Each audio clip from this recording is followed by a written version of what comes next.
I want to give you guys this presentation to give you an overview of some of the career trajectories that you may want to go into, and in particular medical engineering, medical related fields. And I have a lot of slides to show you guys today, but please interrupt me at any time. The presentations that I'm going to give you today is a presentation I give at international level to scholars and scientists, so it might be above your head, but I'm going to try to bring it down so you can understand, okay? So any word, anything that you're not aware of, or even if something that you know you've heard of, just raise your hand, interrupt me, ask a question, okay?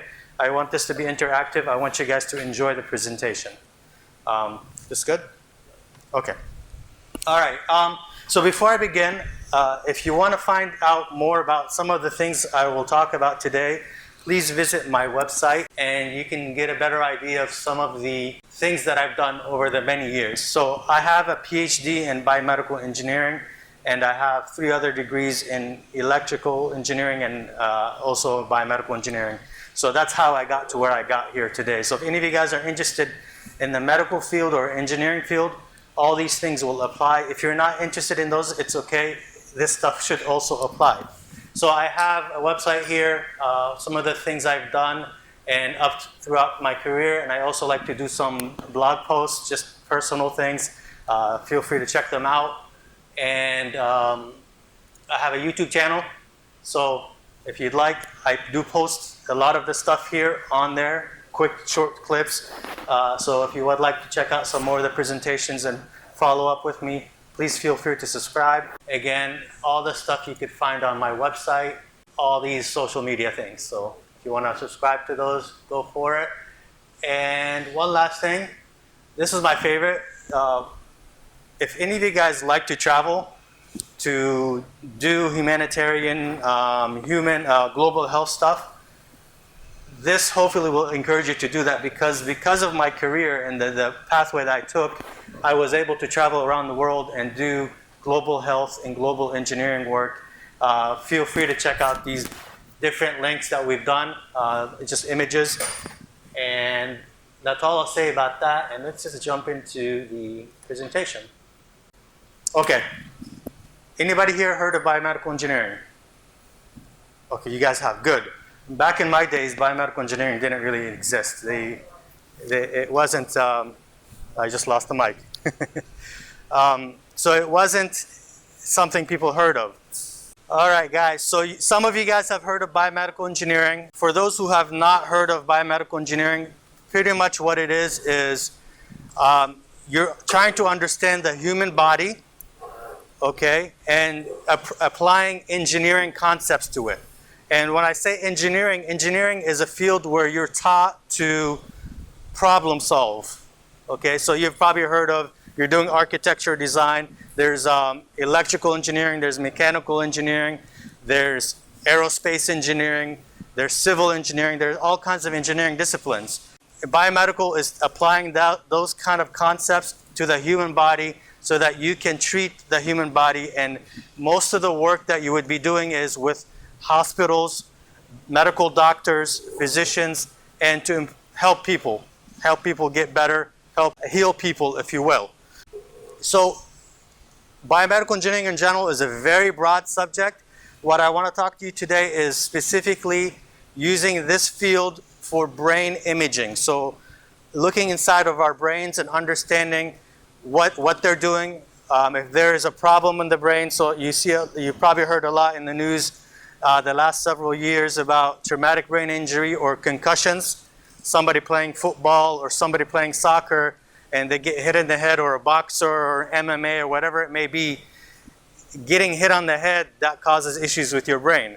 So try to avoid any sports that has a lot of that contact with your head. So this is what I'm going to focus on today, okay? And talk about the medical engineering and clinical applications. Again, at Nasser, Kashou, you can find me on all kinds of social media. So what are we doing as biomedical engineers, and what would you potentially be doing if you're interested in this, okay?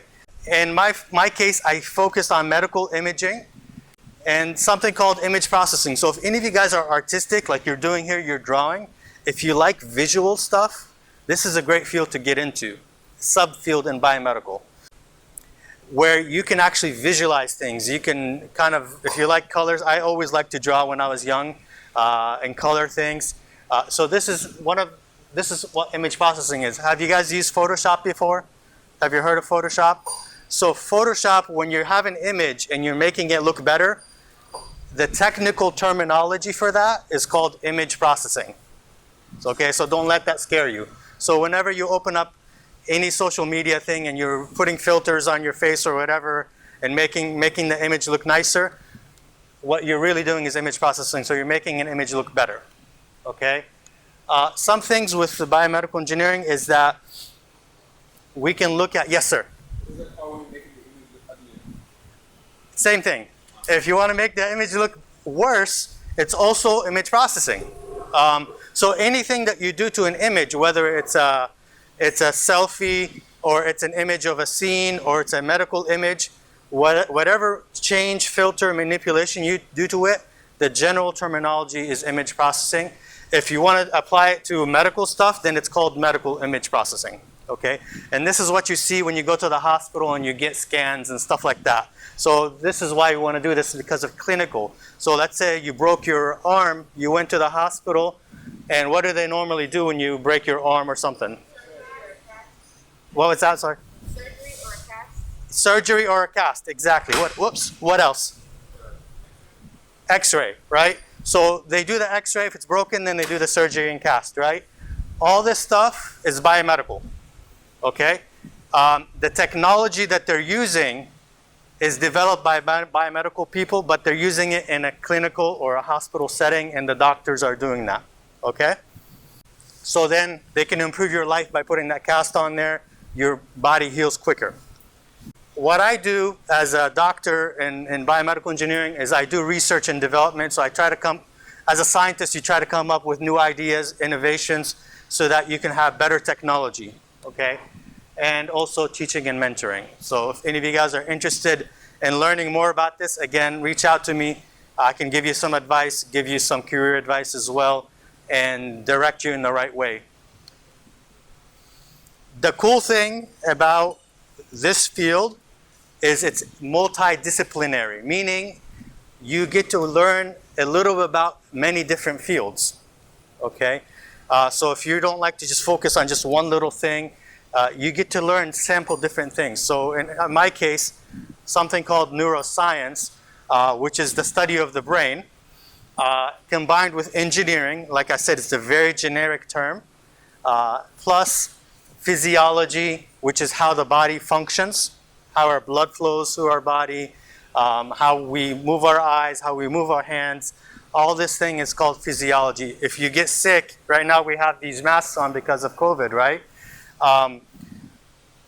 We're doing this because if you get COVID, the body, what happens is if you sneeze or you cough, it lets the particles out. We're blocking it. But when you walk into the school, they're testing your temperature. And the reason they're testing your temperature is because the physiology of your body, it starts to fight the virus. And one way to fight the virus, it increases your body temperature to kill it. That's why when you put that thermometer or whatever on your head, if your temperature is higher or you stick it in your mouth whenever you get the flu or the cold, they're seeing if your body is fighting something that's not supposed to be in your body, like the virus, okay? So don't panic if you have a temperature. Actually, it's a good thing if you have a temperature, because that means your body's fighting away. It's defending your immune system, if you will. That is all under what we call physiology, okay?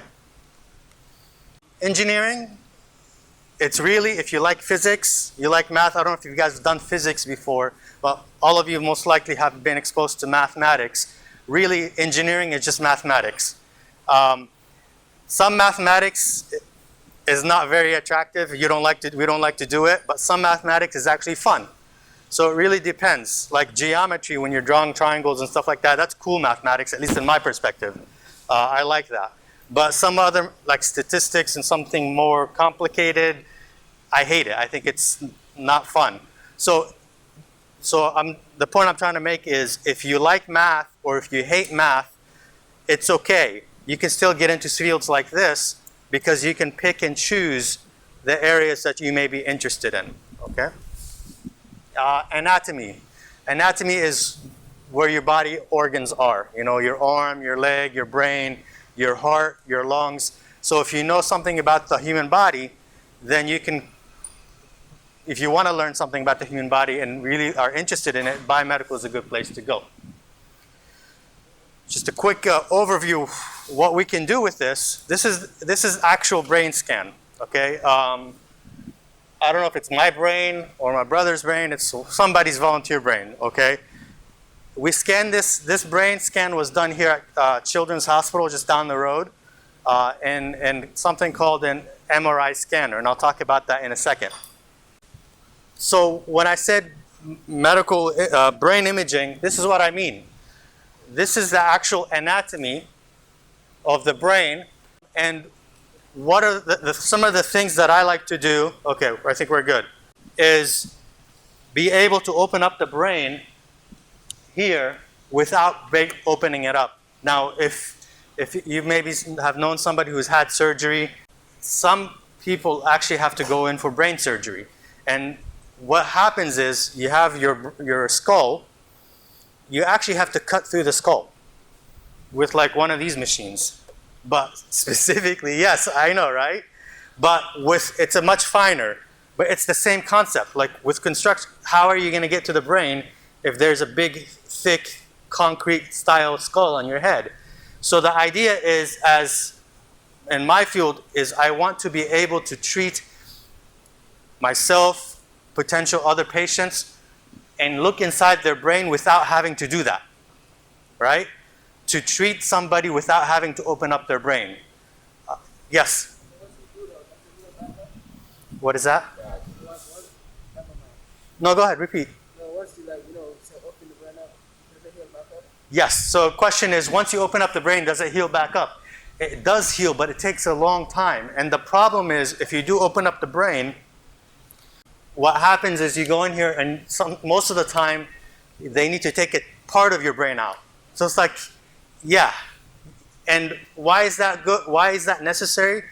God forbid, maybe somebody might have a tumor or might have some kind of medical issue, some cancerous thing that's in the brain that's killing the body, right? So in that case, you want to remove that bad part of the brain so it doesn't spread to the rest of the body. So overall, it's a better long-term strategy. Going back to your question, yes, it heals back up, but it heals slowly.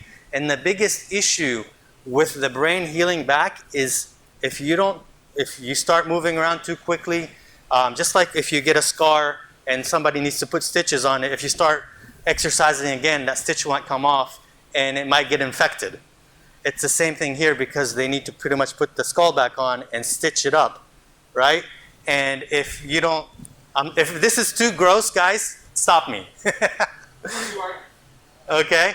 But really, somebody gets in a car accident, they have something, they need to fix something. Another reason why they might need to open up parts of your body is, let's say you get some metal object stuck on you, or you get in a bike accident or a car accident, God forbid. Then you need to open it up. But in general, yes. The red? Yeah. So here, as you know, our brain controls the rest of our body, okay? So like me moving, me talking, what's controlling it is my brain, right? You guys are looking at me, what's controlling your vision and your hearing is your brain. So those orange things there, I think is what you asked me about, right?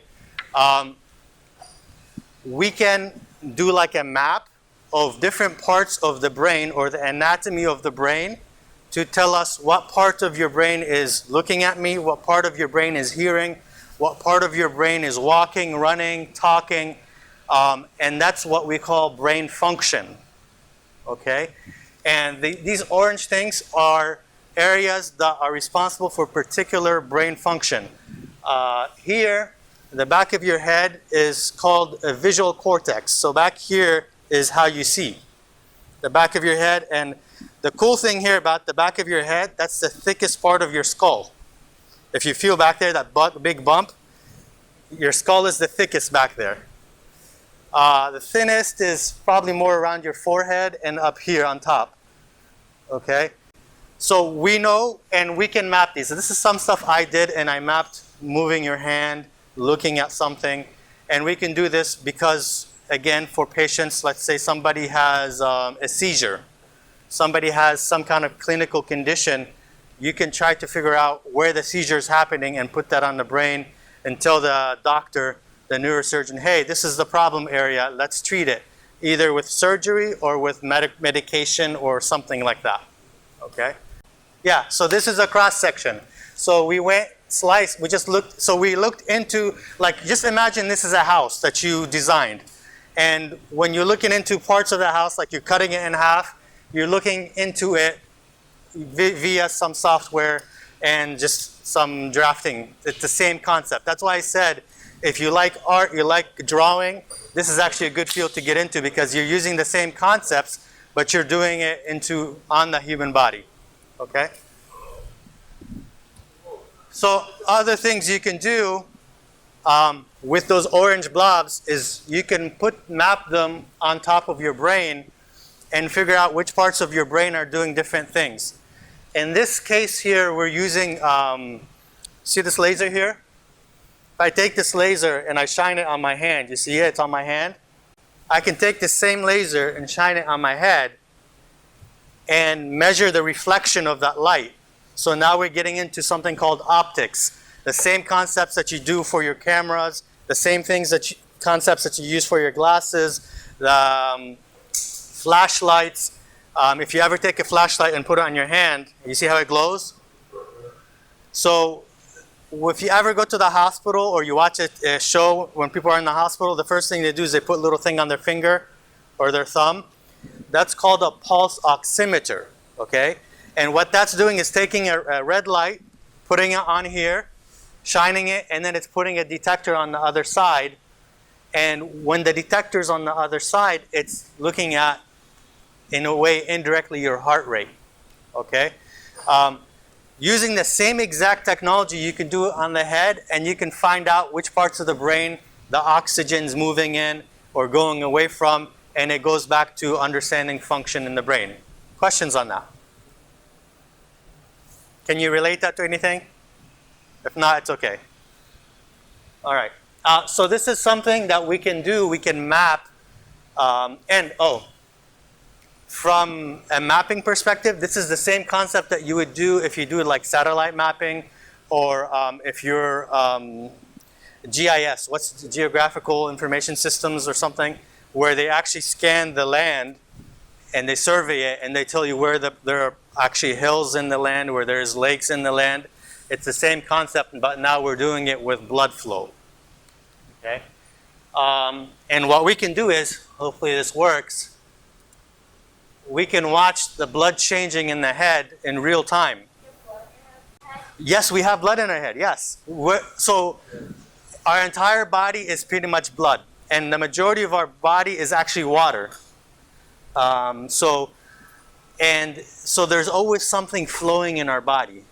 So when I was talking about your brain controls the entire body, so like let's say I want to do this, what's happening is there's a flow of blood that's going to a particular part of my head that's saying, hey, I need, here, the red part.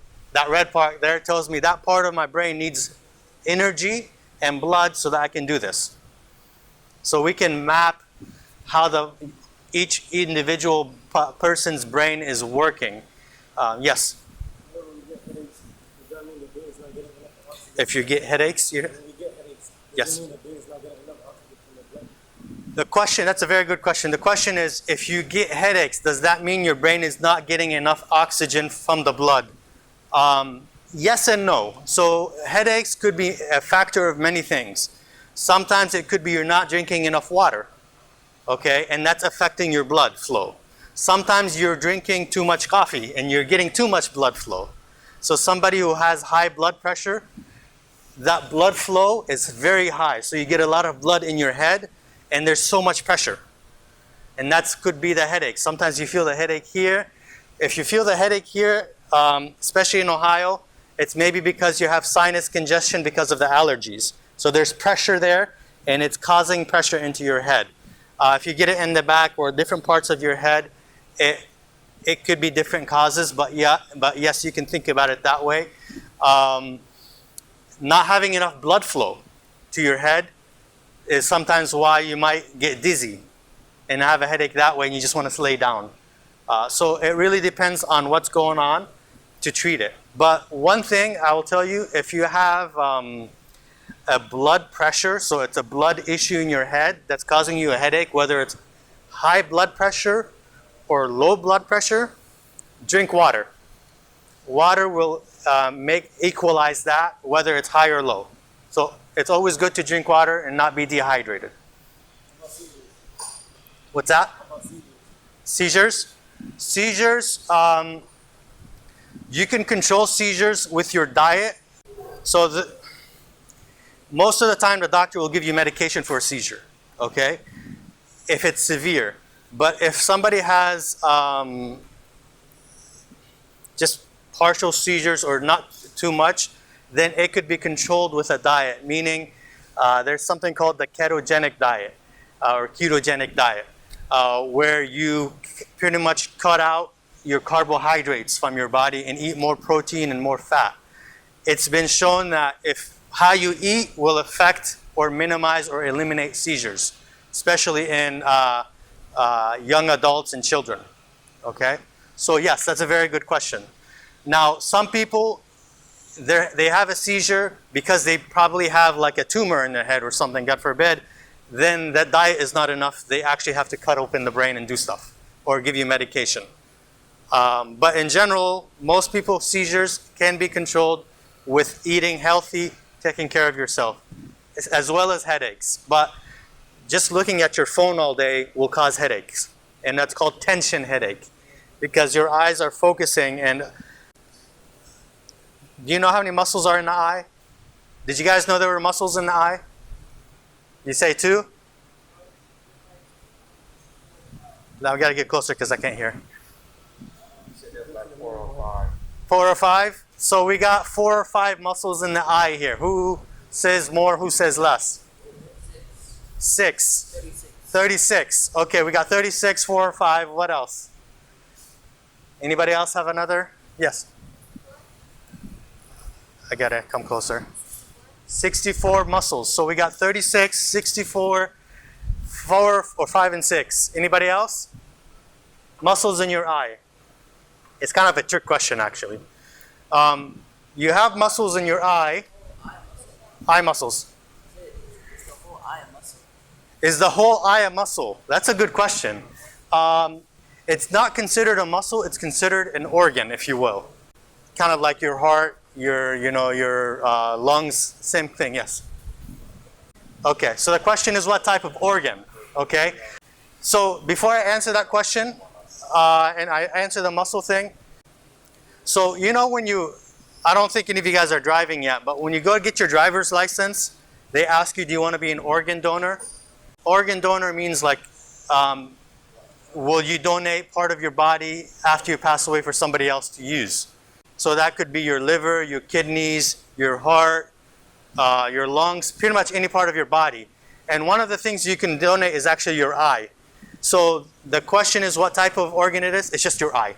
So it just falls under just like your heart is an organ, your lung is an organ, your eye is also an organ. Now to go back to the muscles, you have, actually I kind of forget, yes? Are there different type of hearts because there's different type of blood types that you could use for different people? Very good question. So the question is, are there different types of hearts because there are different types of blood types? Yes, so that's a good question. So you have to make sure that the blood type is compatible whenever you exchange organs or even donate blood. So you have to make sure that like type O, A, AB, O positive, whatever, all these different types of bloods, that when you donate, that they're compatible, okay? And that holds true for organs, but there are other ways to do it. Everybody's hearts in general is the same shape. Every human body, every human has the same shape and format of the heart. So in that case, they're all the same, but the types of bloods are different. Yes? Yes. It's the same blood. It's pumping the same blood, but you might have, like, so for instance, some blood types can donate to everybody, and some blood types can only accept from a particular blood type. So you have to make sure that they match. That's the only difference. But the anatomy or the organs themselves are the same. The question is, can you have two types of blood types in your body? That you cannot. Well, I'm not going to say you cannot, but whenever you donate blood, the first thing they do is they check the blood type so that it matches. But you can have two different types of blood types in your body because some blood types accept different types. Some blood types do not. I think O does not accept from anybody else except O, I think. You guys might want to look that up though. Correct me. O positive? O negative. Yeah. But then you got A and AB and all these things. Some of them can accept different types of blood, but it really depends on your blood type. Very good questions. Yes? I don't know if you mentioned that. How many muscles are there in the eye? Yes, thank you. So how many muscles are there in the eye? I forgot about answering that question. It's 7. You're very close. Why 7? So let's think about it. How many different directions can you move your eyes? Count with me. Up, down. That's 2 muscles. Left, right. That's another 2 muscles. That's 4. Where do the other 3 go? Sideways, crossing. So diagonally, right? So that's another 2.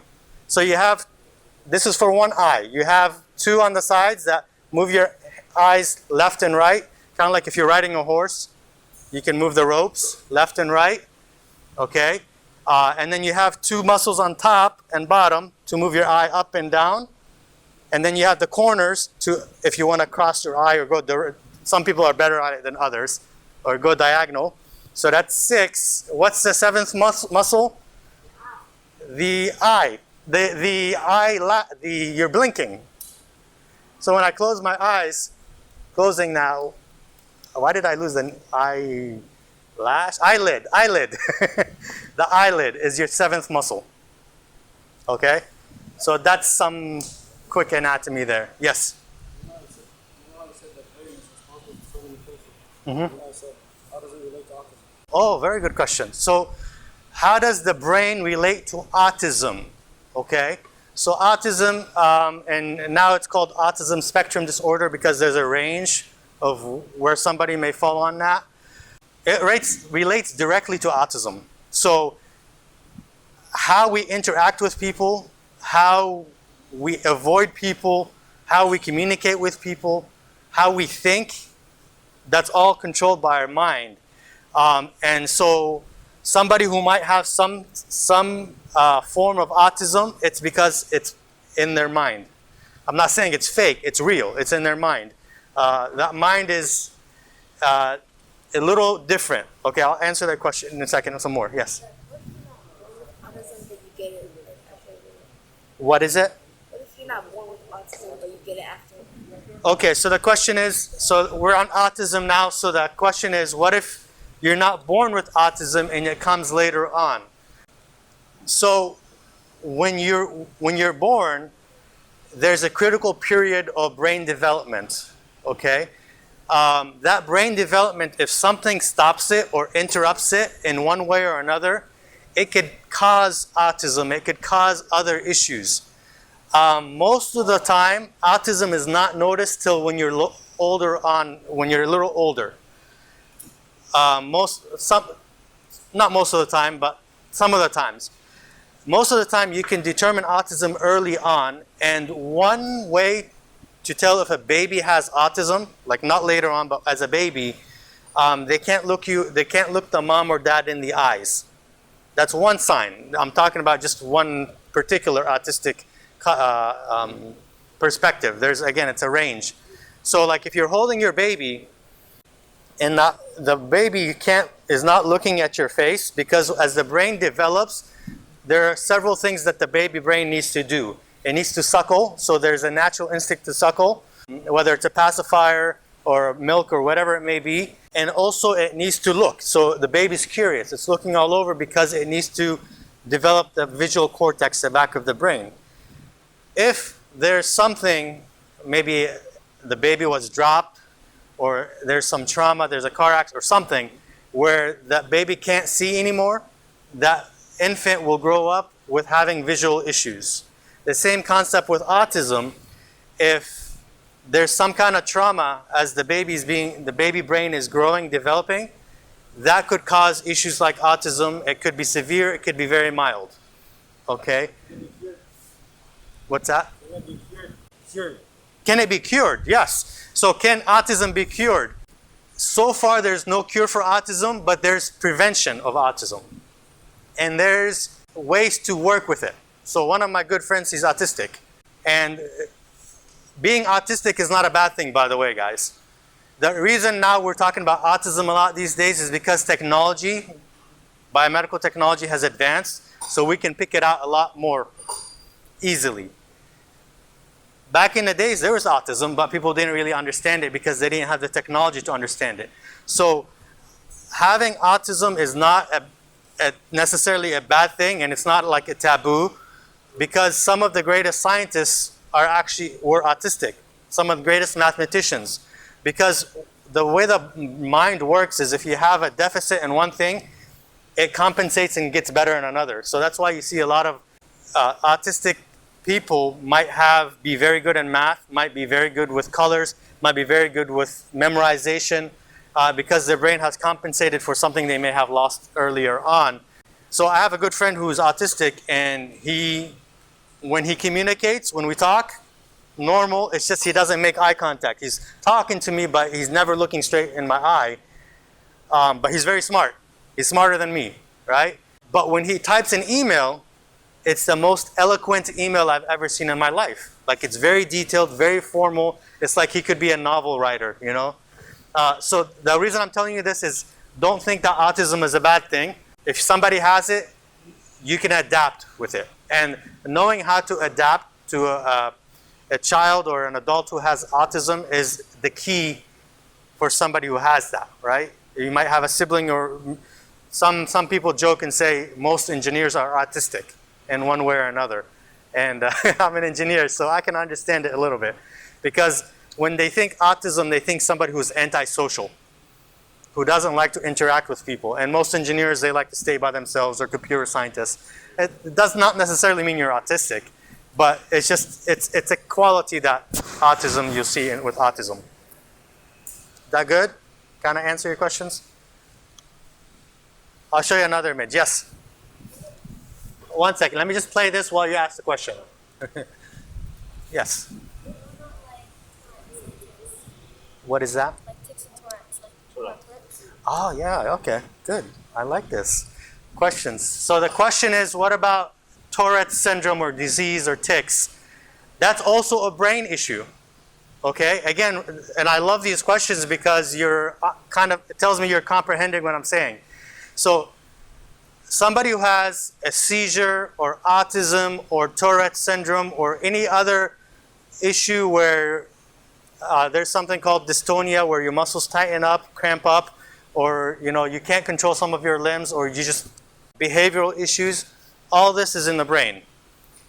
What causes it? I have my own theory on that, my own thoughts and perspectives, but the questions, a lot of scientists are studying that.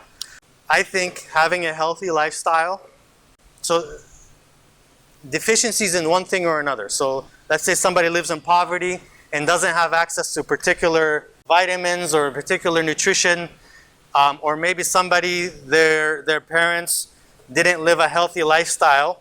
They maybe used to use drugs, or they used to drink alcohol, or they used to smoke. All this stuff is going to affect the children, okay? So that's why I think you can prevent a lot of this stuff by your lifestyle. One of the things now we're stuck, especially with the corona, we're in front of our TV screens or we're in front of our phones or tablets all the time. That's going to affect our mind and it's going to affect how it functions. And we're not moving around as much. So being, I don't want to say lazy, but not having the opportunity to go out and exercise, that's going to affect the future generations. Okay? So to minimize brain issues, this is my personal perspective. Live a healthy lifestyle as much as you can. Eat healthy, nutrition. Get your vitamins, your minerals, and get it from food. Don't try to take it from vitamins unless you have to.